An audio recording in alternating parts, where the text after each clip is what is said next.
Hey, folks, thanks for checking out Reigniting Liberty. I'm Deneen Borelli, and Dr. Tom Borelli is in the house, bringing you the truth in black and white.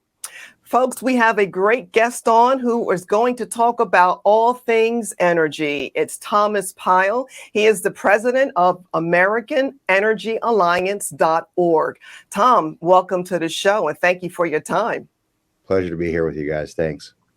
We appreciate it. So, look, we want to talk to you about energy, which is the lifeblood of our economy.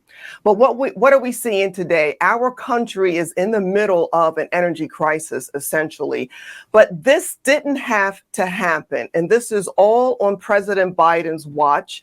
It's a self-inflicted crisis in our view.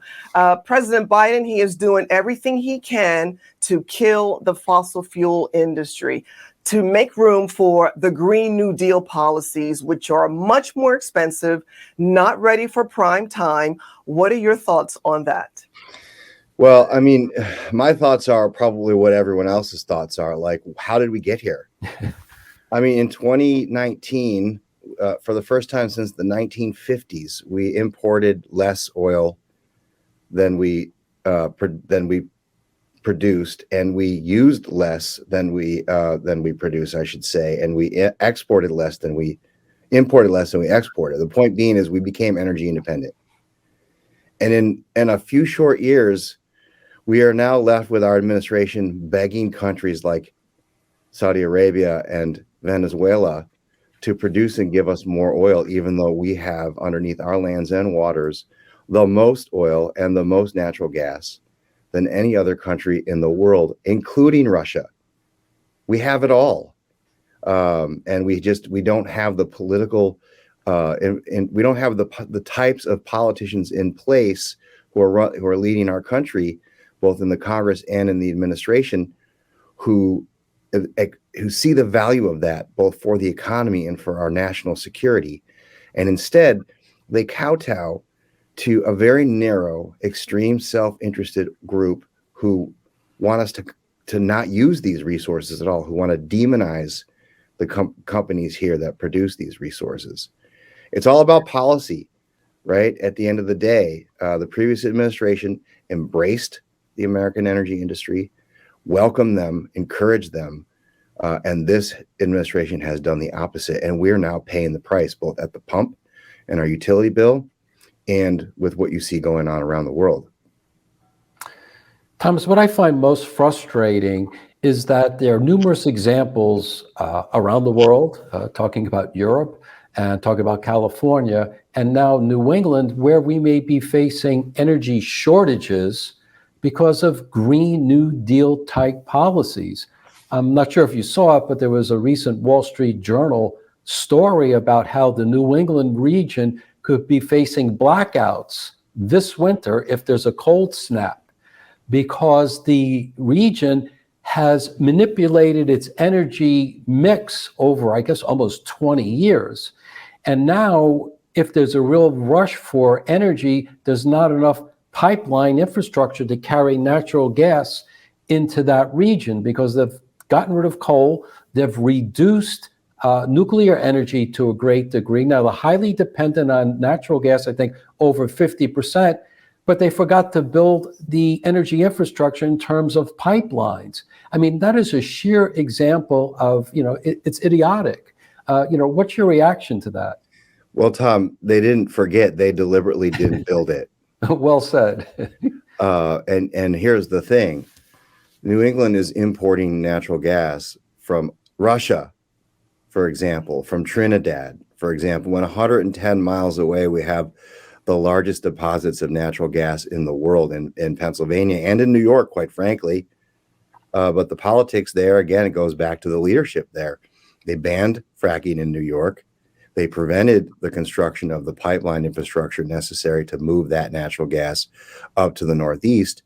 Then you have policies in place like a arcane thing called the Jones Act, where we can't even ship it from Louisiana and from the Gulf and bring it up the coast because we have to use certain types of vessels. So it is a problem of their own doing, quite honestly. But that doesn't they shouldn't suffer. People should not be suffering because of this. In this country, we have never had to worry about flipping the switch on and having the lights be on, except for the last 10 or 15 years in places like California, in places like New England, in places where these policies have been implemented, where, as you mentioned, they're deliberately shutting down perfectly good resource, electricity generation from coal, from nuclear, and they're replacing it with unreliable sources like wind and solar. I'm sorry, but New England ain't the most ideal place to build solar panels, right? Minnesota, they have a solar mandate. It's ridiculous. The biggest problem I have with all of this is the government thinks they know better than we do. They think they're energy engineers. They think they know how to manage these electricity grids. They want to tell us what kind of energy we can use, what kind of cars we can drive. And then when they screw it up as badly as they do, they add more layers of government to try and patch it and try to put a Band-Aid on it, which makes it even worse. We're paying more for this. We're all paying more for this. I just hope that people don't freeze and die because of this. That's my fear. No, that's a great point. And I'm sure you'll appreciate this. So with the utility prices going very high in New England and the warnings of blackouts and brownouts in the whole region, you'll never guess what the Sierra Club said. They blame natural gas. You see, I'm paraphrasing. You see, we're going to have an energy shortage because we don't have enough natural gas in the area. So therefore, we must do new and more renewable energy. How's that one? Well, I mean, it's also the big lie, right? I mean, they're sort of people throwing around the word denier a lot lately. They're physics deniers, right? They're reality deniers. Those resources all have to be backed up by either hydro or, in most cases, natural gas, right? If the wind doesn't blow or the sun doesn't shine and the electricity, the ions don't flow, the electrons don't flow, it has to be backed up by something else. And so what the Greens are really saying is, we want to double the cost of all of this because we have to build these massive transmission lines in places where the wind blows to move it where the people live. And it's costing us all, right? And they keep saying this stuff is so cheap, but they don't factor in the cost of wheeling that stuff around. And they don't factor in the cost of all the subsidies. The wind industry has gotten over $50 billion in our taxpayer money over the last, say, 3 decades or so, in just pure transfer of wealth from our pockets to the companies that produce wind. And for the most part, they're not even U.S. companies. They're foreign companies with U.S. subsidiaries. So the whole thing is a mess. It's just it's a mess, and it keeps getting worse and worse because the government keeps getting more and more involved. I'm going to take it to a really high level. The government wants to control the economy. They really just have to get their mitts into 3 things, 3 primary things: healthcare, education, and energy. Right? And if you look at the Democratic policies in the Obama administration and the current administration, that's really what they've been after. They want to nationalize healthcare, they want to nationalize education, and they want to take over energy. And that's the sum in total of their whole effort here, is to basically say, we know better, we're going to run it the way we want to run it, you guys eat cake. You're Sorry, so I don't want to right. be so mean. I don't want to be so angry. I'm usually a happy guy, but I'm sick of it. I really am. Hey, listen, we're right there with you. I mean, we've been railing about this for years.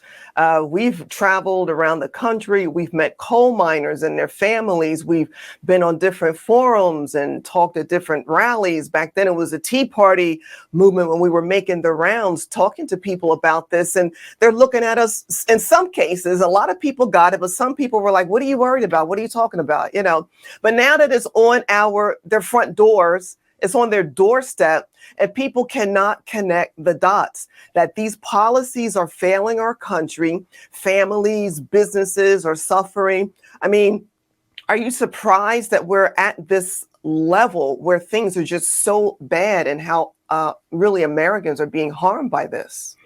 I'm not. I wish I could say I was surprised, and I'm not, because I've seen. I've been in the same boat. We've been talking about this for a really long time. And look, I know people don't pay really close attention to what's going on out in other parts of the world. They're living their lives. They're doing their thing. They're taking their kids to school. But you just have to look at what's happening in Europe, and we are only a few years behind them, right? They're everything in Europe is crumbling, and it all has to do with the fact that they have done just this very thing to themselves. They've bankrupted their countries on this, forced energy transition, and now look what I mean. Vladimir Putin saw an opportunity and took it, right? Germany they're manufacturing, they're shutting down plants because they don't have enough energy.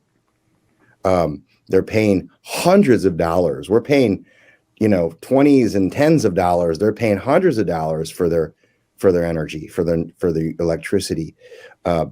They're in a total mess, and people are probably, God forbid, are not gonna make it through the winter there. And we're just a shade behind that if we continue to do this, if we continue to go down this road. And I blame a lot of this on this sort of big green ink is what I call it. It's literally an industry now. Environmentalists used to be scattered around. They used to be focused on a lot of different things. They've all sort of become this sort of monolithic money machine. And they basically, the Democratic Party is captured by them. That's why all these candidates, President Biden said in the campaign that he wanted to put oil and gas out of business. Yep. And we at the American Energy Alliance, and we'll give it to you guys. We have cataloged 125 specific actions that either the administration or Congress have taken in just the last 2 years to make it harder to produce oil and gas in this country, and compound all of those with, as you guys have probably heard about, this ESG stuff, right? Yes. With the financial industry, not wanting to finance some of these projects. Well, this is the result, right? I mean, it's like you can't expect a company to invest millions and millions of dollars in a project if the government wants it they want to close it down in 5 years. So we can get out of it, though. I mean, we're not lost here. The cavalry's coming theoretically next week if we can first do no harm and just sort of stop the madness, and then begin to try to unwind it, and then begin to just it's just simple. Just get the government out of this business. There's no reason why. I don't see anywhere in the Constitution where it says the federal government shall tell us what kind of energy we can use. Or what car to drive and how to heat and cool your home. Yeah, all of that stuff. Go ahead, Tom. All of the above, just like the kind of energy policy we need, all of the above. Talk to us about the impact of the skyrocketing energy prices on Americans. Obviously, there's the impact on inflation. Not only do you have to pay higher utility prices, higher gasoline prices, but plastics and all the food that's transported by truck. And then there's the other consequence of, the impact on small businesses with respect to other inflationary impacts, but also energy prices, and also the importance of energy prices for manufacturing and therefore jobs. So can you talk with us about the aspect of the high energy prices going through our economy to the American people? Sure. Okay. It's fairly simple. There's a couple of main input costs into every single thing that we buy, every single service that we seek. It's energy and labor. And for a long, long time, the United States has the economy has benefited from low cost energy. It enables us to build things here, make things here. The reliability of energy is important, right? If a company wants to build a plant, they're not going to build it in California, because you've seen now 2 summers in a row where They're announcing forced demand, reduction, and also, warnings about brownouts and things like that. I found it funny that Governor Newsom, not funny, kind of sad, that the same week that he mandated electric vehicles, he issued a warning and told people they can't charge their electric vehicles. Where are they going? How are they going to get anywhere? Right? If you don't have a long-term a reliable, secure source of electricity, you don't have a long-term sort of guarantee, if you will, that you're going to be able to have those resources. You're not going to build a plant here. If you don't build a plant here, you don't employ people. If you don't employ people, what do? Right? Either they go elsewhere or, God forbid, they get lost in this economy. And so there's a human toll there. If you look at the way, because of the inflation, and energy is a huge chunk of that, right? Because as you mentioned, if you buy something at the store, part of what you're paying for is the cost of getting the stuff harvested and transported to your grocery store. That's diesel, right? That's, a train, that's a coal train, whatever. So Americans, I think on average, are paying about $750 a month more just to live in this climate, just to do what they did a year and a half ago, right? Nothing special, nothing fancy. I know some of us can absorb that, but others are making choices between being hungry or buying prescriptions or, being able to get back and forth to a job or take their kids to, a sport activity or whatever. It's a real consequence for people, especially those in the lower income ladder, which always drives me absolutely crazy because the very people that push these policies say that they want to help the disadvantaged, and they're the ones who are hurt the most by these policies. Right. Rich folks in San Francisco or whatever, right. You know how they're bypassing this? They put full generators in their house. So every time isn't that what the Obamas did? That's what the Obamas did, right? Martha's Vineyard, where apparently the sea level is going to destroy their house someday, but they still found it attractive to live there, at least for a while.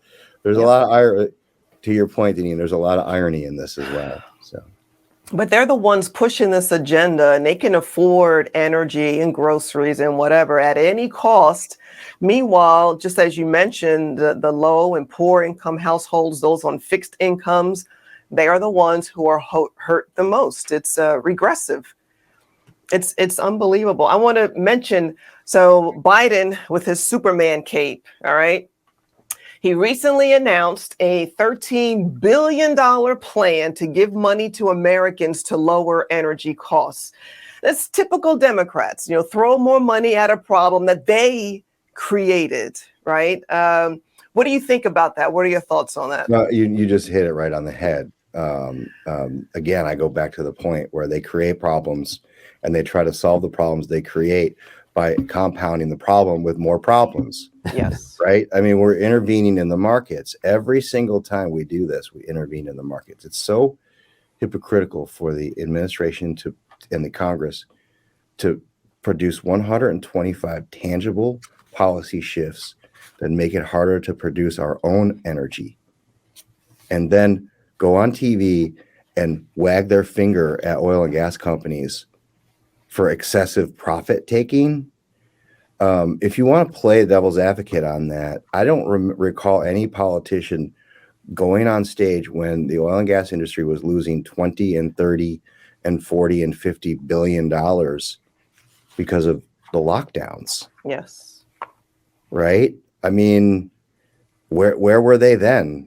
Calling to bail out. I mean, I wouldn't call for it either. But the point is that they're not around when we're in a down cycle. And the other thing is, for example, President Trump at the time proposed filling the strategic reserve when oil prices were in the crater, like $20, $30 a barrel. This guy's drawing it down to the lowest level it has been in the history of the reserve, except for when they initially filled it to solve a political problem. President Biden the Biden administration lobbied a foreign government to intervene in an election when they asked Saudi Arabia to delay a production cut of oil for a month. Now, the last I heard, the Democrats were awfully accused a different president of trying to get a foreign government to interfere in an election and impeached him for it. But the media didn't even bat an eyelash about that very fact. I mean, how incredibly blatantly political was that move to ask Saudi Arabia to delay a production cut for a month? It's outrageous. It really Absolutely. Yeah, well, part of the problem here, as we know, is the media, which is basically just an advocacy group for the Democrats, because they're not writing stories that can connect the dot between these policies and the adverse impact on the economy and, as you put it, the human toll. Now, you mentioned something before that I think is really interesting, and it would help us as well. You mentioned your organization has put together a list of the top, I forget the number, but the top number of issues that Biden has done to harm energy development in our country. Could you just review some of the biggest ones that Biden has done to harm the industry? Because if you listen to him, it's the industry's fault, and he's trying to get oil production up. Yeah. Well, everyone knows about the Keystone Pipeline, right? That's sort of the obvious one. The first action that he did as president was kill the Keystone Pipeline. But what he has done is basically taken all of the federal lands off of the table through a series of actions. I don't know how many dozens in the 125, but in essence, 25% of our oil and gas production comes off of federal lands right now. That number could be way higher if it weren't for the federal government. Unfortunately, that's the first place that they can clamp down on oil production, right? Because they own a lot of that land in the offshore areas. So they've made it impossible to produce oil and gas on those lands. You've seen dozens of actions related to like permitting of infrastructure projects. You've seen them reverse course on existing permits that they offered. The President Trump opened up what's called ANWR, which is up in Alaska, a huge reserve of oil in Alaska. Shut that down, for example. Utah, there were leases that were in ongoing, rescinded those leases. And then a number of actions that like basically make it harder to secure financing. They have what's called an SEC disclosure rule, where they created a whole layer of complex, requirements for how to mitigate climate change impacts and things like that.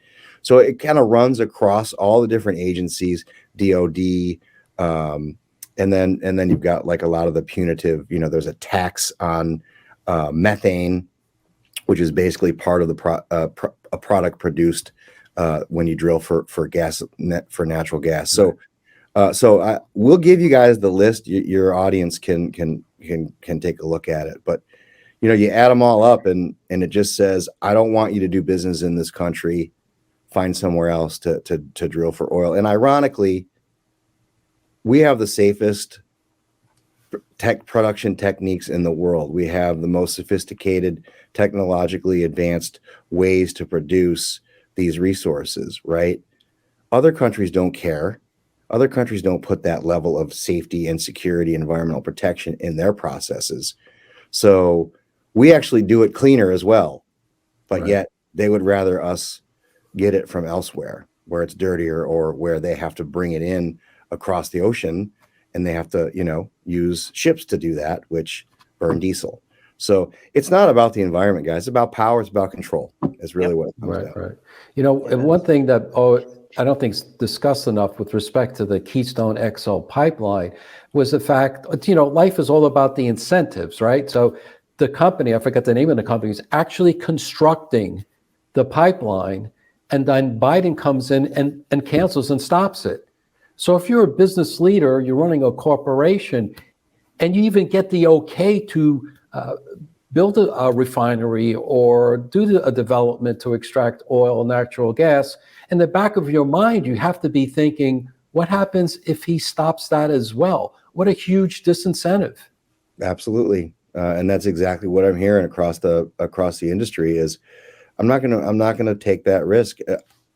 If you're a publicly traded company, you're going to get fired if you're the CEO of that Right. company. If you make one or two of those decisions that get reversed, you're investing serious capital. Oh, and by the way, Tom, thousands of pink slips were issued as a result of shutting down that pipeline. Union paying jobs. I thought this president was a union guy. Apparently, certain union jobs are better than others because Right. the pipe fitters got sacked in that process as well. I was going to ask you about jobs, as a matter of fact. Great paying jobs in the fossil fuel industry. We're not talking minimum wage, right? Oh, six-figure jobs, easy. Yeah. Across the board. I mean, and a lot of these companies invest in your education. If you want to go to engineering school, a lot of these companies have programs that pay for those things. It's not just the actual jobs in oil and gas either. It's the folks that support those companies. I'm gonna give you a personal story. I was down in Pennsylvania talking to a natural gas company there, and a gentleman that they joined us for dinner had his own very successful business, doing support work for the rigs and things like that. It snows down there. You need plows. You need folks to haul stuff and everything. This young man, this entrepreneur, was about this close to not being on this earth. He had a real hard time struggling and dealing with the loss of his father. He started stumbling, started taking drugs, and on a lark, the company asked him to do some odd jobs for the company. He started doing those.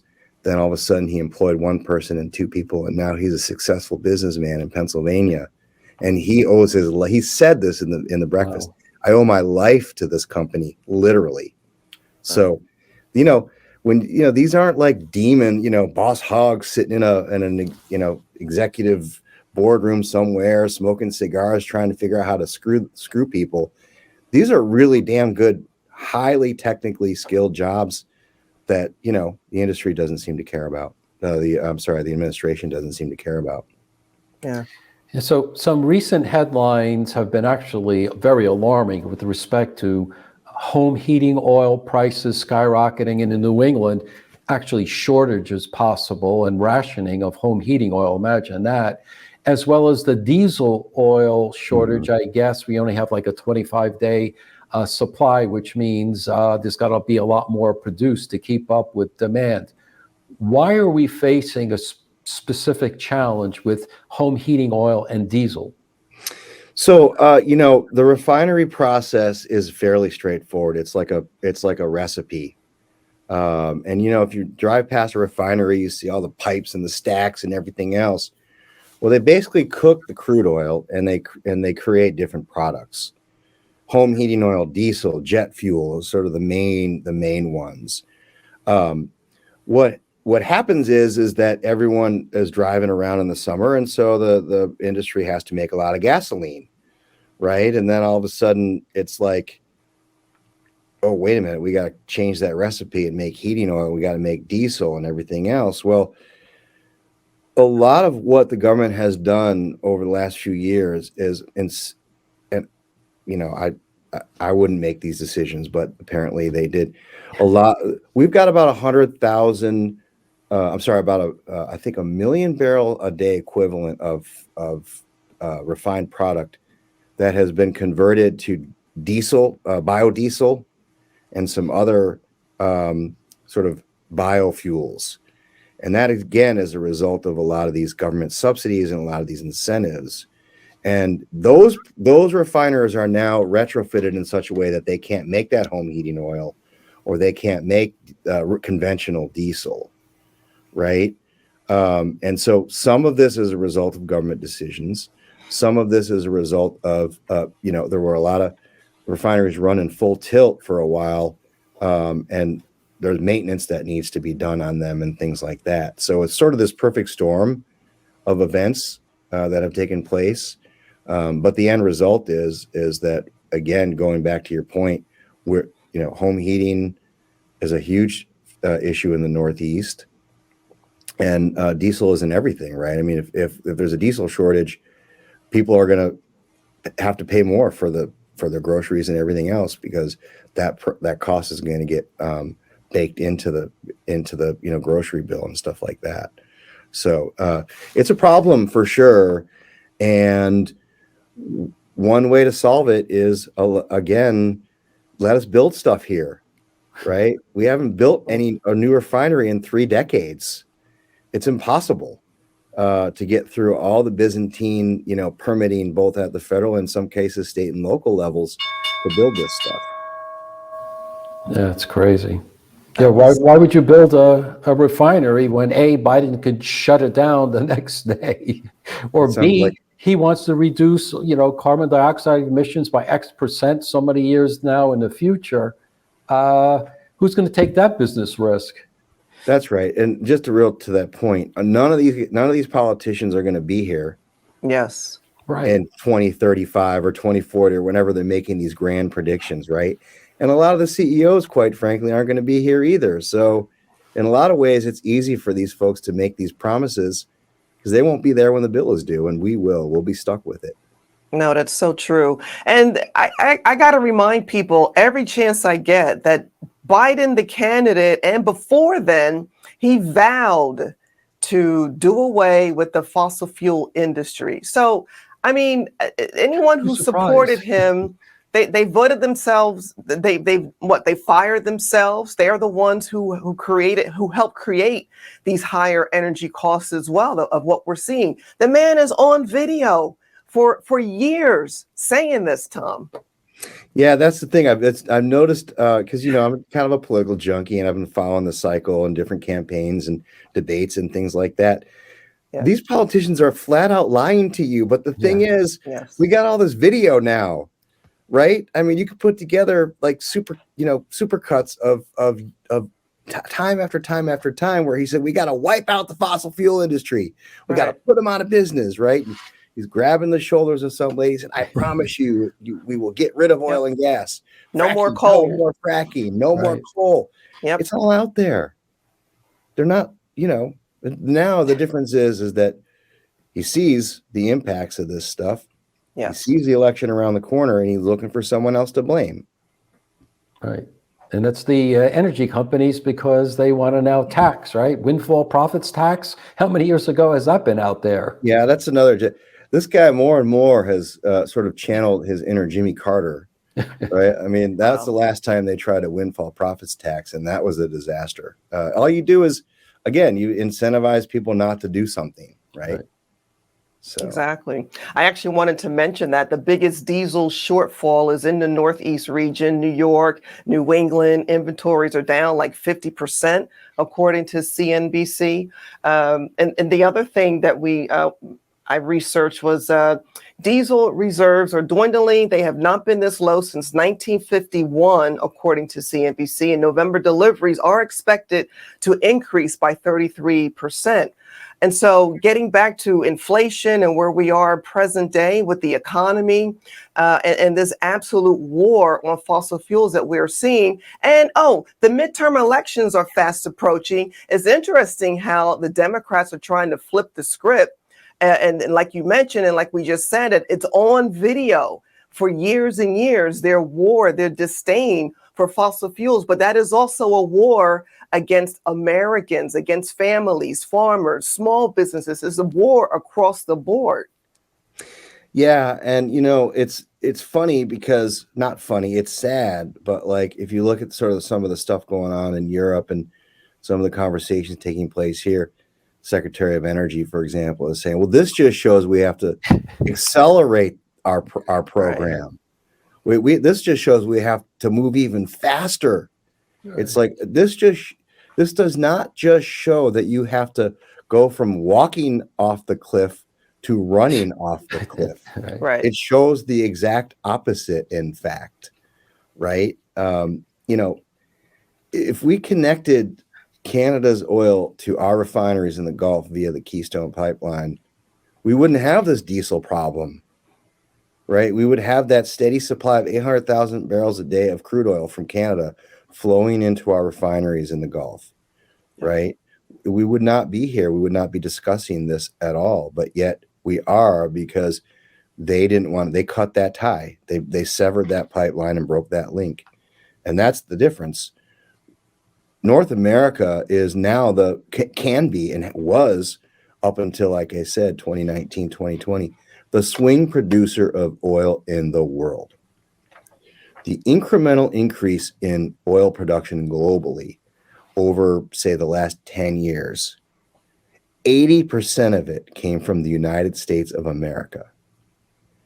OPEC was no longer driving that train. And every time there was a weird thing that happened in the Middle East prior to the shale revolution, the result was a huge increase, a spike in the price of oil. They had revolutions in the Middle East, and oil prices weren't even like remotely impacted. Why? Because we were the swing producer.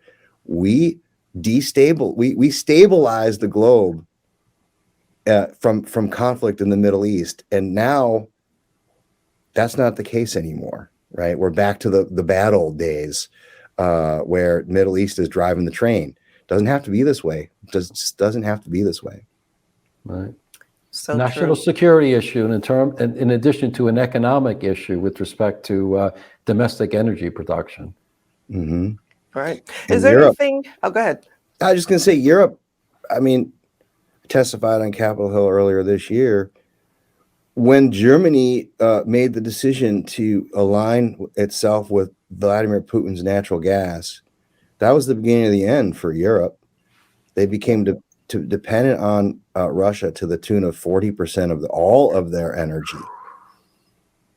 And look at the Nord Stream 2, the two pipelines that were sabotaged, right? I mean, all this stuff is happening. This is a Green New Deal war. I'm just going to flat out say it. He would not have had the wherewithal or the ability or this was his moment. And it all had to do with who our leadership is and what Europe did to itself with respect to becoming dependent on Vladimir Putin for natural gas. That's why Ukrainians are dying because of this war, and that's totally and completely preventable. Yeah. And under President Trump, we were energy independent. And I had the visual of the leaders laughing at Trump when he was telling them, hey, you need to be energy independent and not put all your marbles in that basket, that Russia basket. That's right. That's right. Absolutely. Yeah. Anything else you wanted to mention before we wrap up, Tom? Listen, we at the American Energy Alliance have what's called the American Energy Scorecard. And I would encourage your listeners and viewers to pull that up and check and see what score their elected representative has. Because a whole lot of them have a 0, unfortunately, which means that they voted against policies that would have enabled us to produce our own energy here at home. I think that is an issue in this election. It should be. And as your viewers are thinking about who their choice is going to be next week for their elected representatives, they should go in armed with that information as to how their elected leaders are voting on these issues. Because I'm getting older. My opinion, I'm not as flexible as I used to be. I don't change my opinion as often as I used to. I don't see these guys doing any about faces in the future. So if they're not doing right by you, vote them out. That's my message. Definitely. Make those phone calls, demand a town hall, do something. It is time for folks to speak up and get involved, because you will get steamrolled with these failed policies. Tom Pyle, president of AmericanEnergyAlliance.org. Thank you so much for joining us. It was a great discussion. Absolute pleasure. Thanks. Folks, thanks for checking out Reigniting Liberty. And remember, everyone has a role to play. What are you doing for liberty? Until next time.